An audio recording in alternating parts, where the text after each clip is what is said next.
Hey guys, welcome back to my channel. Middle ఈస్ట్లో మొత్తం conflict, యుద్ధాలు, అక్కడ నుంచి మిసైల్స్, ఇక్కడ నుంచి ఇరాన్ నుంచి మిసైల్స్, యూఎస్ నుంచి మిసైల్స్, ఇన్ని జరుగుతున్నాయి. నేను ముందు వీడియోస్లో కూడా దీని గురించి మాట్లాడినా, కాకపోతే అది న్యూస్లో జరుగుతున్న ఈవెంట్స్ గురించి మాట్లాడినాం, దాన్ని అనలైజ్ చేసి చెప్పడానికి ట్రై చేసిన. కానీ మనకంటే ఒక పర్సనల్ ఒపీనియన్ ఉంటుంది కదా. సో ఈ వీడియో చేయడానికి రీజన్, ఈ మొత్తం కాన్ఫ్లిక్ట్ మీద నా పర్సనల్ ఒపీనియన్ ఏందని షేర్ చేసుకుందామని ఈ వీడియో చేస్తున్నాం. ఓకే, ముందుగా వార్ గురించి మాట్లాడదాం. ఇరాన్, యుఎస్, ఇజ్రాయెల్, అసలు ఈ వార్ గురించి మాట్లాడదాం. అట్లనే ఇండియా ఎందుకు దీని మీద సైలెంట్ ఉంది, ఏం మాట్లాడతలేదు ఏంది, అసలు ఇండియా స్టాన్స్ ఏంది. చాలా మందికి ఒక అంబిగ్యూటీ ఉంది, అంటే కన్ఫ్యూజన్ ఉంది, ఇండియా స్టాన్స్ ఏంది అసలు ఇందులో అని.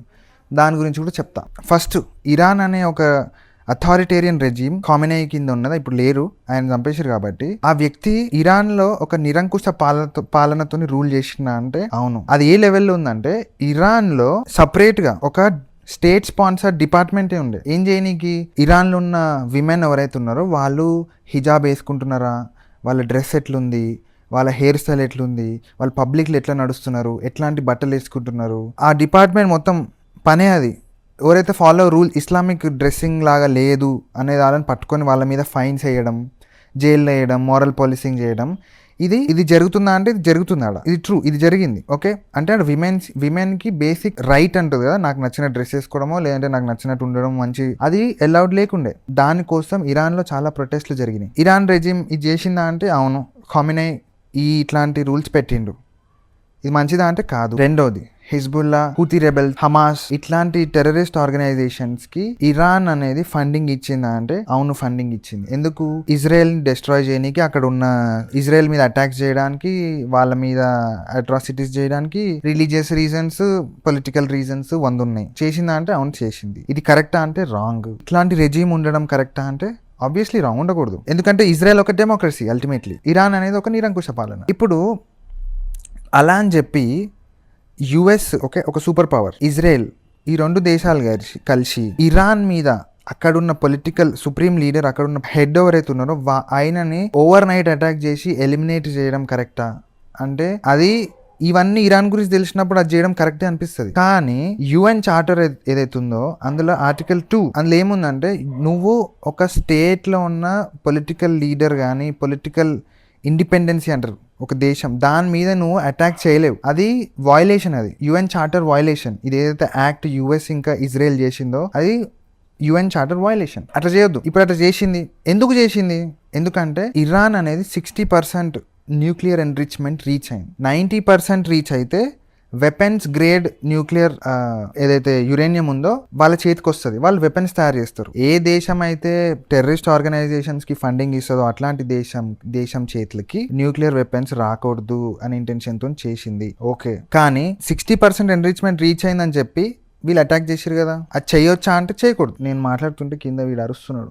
వీడు ముందుదేమో ఇరాన్ రెజీమ్ కరెక్ట్ అంటే అది రాంగ్. రెండోది ఇజ్రాయెల్ యుఎస్ చేసింది అన్నదంటే యుఎన్ చార్టర్ వయలేషన్, చేయకూడదు. వరల్డ్ వార్ 2 జరిగే ముందు లీగ్ ఆఫ్ నేషన్స్ అని ఒకటి ఉండే, అది ఫెయిల్ అయింది కాబట్టి వరల్డ్ వార్ 2 జరిగిందని చెప్తారు. ఓకే, అంటే అప్పుడున్న లీగ్ ఆఫ్ నేషన్స్ ఇట్లయితే యునైటెడ్ నేషన్స్ ఉండేనో అట్లా లీగ్ ఆఫ్ నేషన్స్ ఉండే, అట్లాంటి రూల్స్ ఫాలో కాలేదు.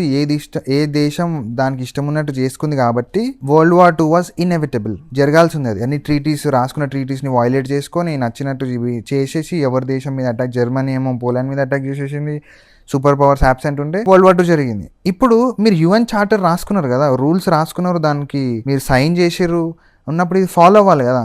ఈ యుఎస్ లాంటి సూపర్ పవర్స్ కూడా దాన్ని వయలేట్ చేస్తే రేపు రష్యా వింటదా, చైనా వింటదా? రాసినాం మేము ఫాలో కాం. ఇట్లా ఫాలో కానప్పుడు ఏం జరుగుతుంది? ఒక మొత్తం ప్రపంచానికి ఒక లీగల్ సిస్టమ్ మొత్తం డిస్టర్బ్ అయిపోయి ఇంకో ప్రపంచ యుద్ధం లేదా ఇట్లా కాన్ఫ్లిక్ట్ జోన్స్ క్రియేట్ అయ్యే ఛాన్సెస్ ఎక్కువ ఉంటాయి.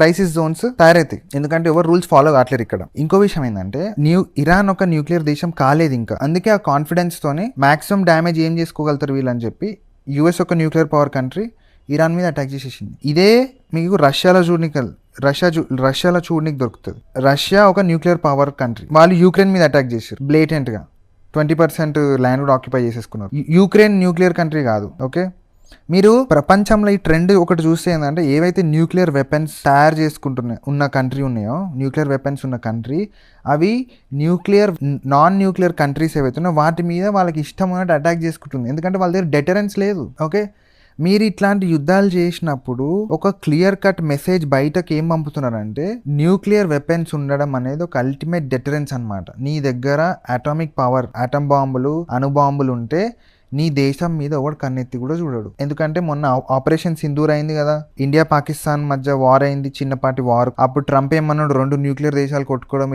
It could be very disastrous for the world XYZ అని చెప్పిండు. అంటే న్యూక్లియర్ పవర్ అనేది అల్టిమేట్ డెటరెన్స్. ఏ దేశం దగ్గర అయితే న్యూక్లియర్ పవర్ ఉంటుందో ఆ దేశాన్ని టచ్ చేయడు అనే ఒక క్లియర్ కట్ మెసేజ్ మీరు పాస్ చేస్తున్నారు. ఎవరు? ఈ న్యూక్లియర్ పవర్ ఉన్న కంట్రీస్, US కానీ, రష్యా కానీ, టర్కీ.